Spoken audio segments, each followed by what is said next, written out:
At the direction of President Clinton, the Department of Defense has launched a second cruise missile attack against selected air defense targets in Iraq.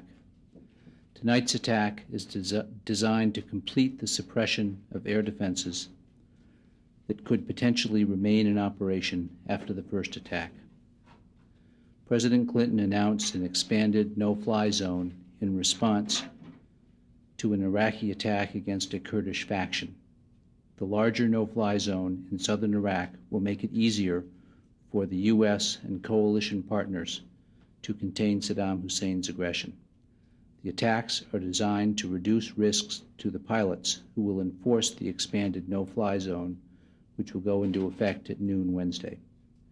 No further details about the second attack are available now.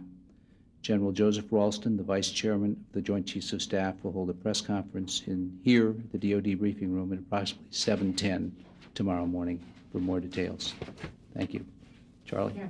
How many missiles were fired in this attack? And I understand they were fired by 4 ships and not bombers this time.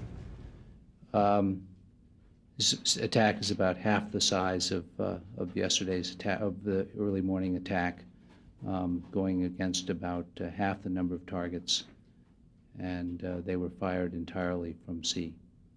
Were these repeat targets, or were any of the targets? This is what we would call a mop-up operation. There aren't new targets that weren't on an earlier list.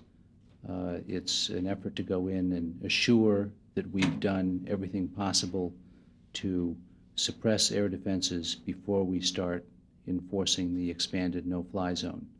As I said, that's supposed to take effect at noon tomorrow, and we want to guarantee that our pilots have every opportunity to fly safely over the expanded no-fly zone.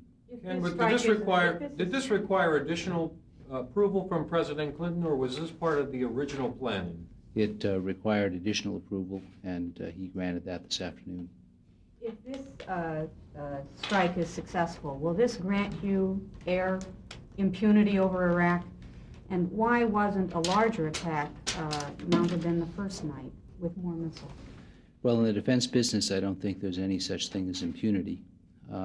We will always fly with great caution, and after taking all proper precautions, and this is one of those precautions we're taking.